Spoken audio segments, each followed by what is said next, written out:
Yes, my name is Shravani. I am from Ferguson College, Pune, and I represent All India Students Federation. We went to Delhi through Chalo Delhi Abhiyan, Chalo Delhi Maharashtra Abhiyan. I was one of the coordinators of for that project, and we took 4,000 students to Delhi. आणि का जायचं तर ह्याच्यासाठी कारण आम्ही स्वतः विद्यार्थी आहोत आणि शिक्षण हा आमचा खरंच मूलभूत अधिकार आहे आणि तो तो आम्हाला या देशाचं सरकार जे आहे ते या शिक्षणाच्या प्रवाहापासनं मुख्य प्रवाहापासनं दूर ढकलण्याचा गेले कित्येक वर्ष प्रयत्न करत आहे. मग ते NEP असो, NTA असो किंवा विविध परीक्षा असो की ज्या सेंट्रलाइज लेवलला होतात, की ज्या क्लास माफियांना प्रमोशन देतात आणि गरीब विद्यार्थ्यांना त्या प्रवाहातनं बाहेर ढकलतात. सो शिक्षणासाठी मुळात आम्ही जरी नीटचे विद्यार्थी नसलो तरी सुद्धा आमच्या सोबत बरेचसे लोक होते आणि त्यांच्यासाठी एक विद्यार्थी म्हणून सॉलिडॅरिटीमध्ये उभं राहणं हे आम्हाला आमचं कर्तव्य वाटलं. म्हणून आम्ही जास्तीत जास्त विद्यार्थी घेऊन मुंबईला जायचा प्रयत्न केला. पण आम्हाला जो रिस्पॉन्स मिळाला तो खूप जास्त ओव्हरवेल्मिंग होता आणि because of that we were able to take 4,000 students to Delhi.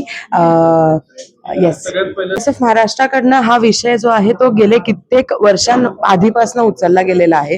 तुम्हाला जर माहिती असेल तर नागपूरच्या अधिवेशनामध्ये आम्ही संसदेवरती मार्च केला होता ह्या ज्या शाळा बंद झाल्या त्याच्यासाठी, आणि अजूनही आमचा अजेंडा तो आहे आणि SF कडनं आम्ही त्याच्याबद्दल बोलत आहोत, लढत आहोत. ओम बोलेल. नाही, हे शाळा बंद होण्याचं जे कारण आहे ते आपण समजलं पाहिजे की जे निजीकरण, हे प्रायव्हेटायझेशन जे होत आहे, कमर्शियलायझेशन जे होत आहे, जसं आता डी राजा जसे बोलले की जे कोचिंग माफियाज जे क्रिएट झालेले आहेत ते हे का झाले आहेत, की आपण एज्युकेशन सिस्टम कुठे लॅक करतोय, की आपण शाळांमध्ये का एज्युकेशन नाही प्रोव्हाइड करू शकतोय, की लोकांना कोचिंग मध्ये जावं लागतंय. आता हा एक खूप मूळ प्रश्न आहे जो आपण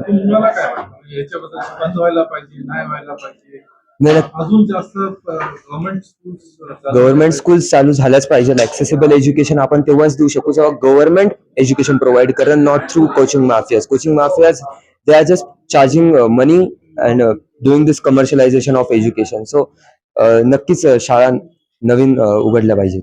शिक्षणाचं बाजारीकरण आधीपासूनच आम्ही म्हणतो की शिक्षणाचं बाजारीकरण करू नका, शिक्षण आम्हाला विकू नका, शिक्षण आमचा अधिकार आहे. Education should be free. This is our motto. Education should be free. या सगळ्या मुवमेंटला असं म्हटलं गेलं की बाबा हा फंडेड आहे. What is your take on this? I would like to say yes, it is funded. Who it is funded by? Indians. It is funded by the citizens of India. सगळे हा जो लढा आहे हा फक्त जेनझीचा लढा म्हणून फेमस झालाय, पण हा लढा प्रत्येकाला आपला वाटलेला आहे. आम्हाला खाऊ घालणारे जे होते ते मिलेनियल्स होते, आम्हाला खाऊ घालणारे जे होते ते आमचे आई बाबा होते. प्रत्येक भारतीय माणसाला हा लढा आपला वाटलेला आहे. And if they are saying it is funded, then yes, it is funded by the citizen of India. मला असं वाटतं की येस, दे फॉरगॉट. ते पुढे होणाऱ्या वोटर्स बद्दल काय, तर ते आता सुद्धा जे वोटर्स आहेत त्यांच्या हिताबद्दल विसरले होते किंवा त्यांच्या निर्णयांबद्दल आणि त्यांच्या मत देण्याच्या क्षमतेबद्दल त्यांना विसर पडला होता.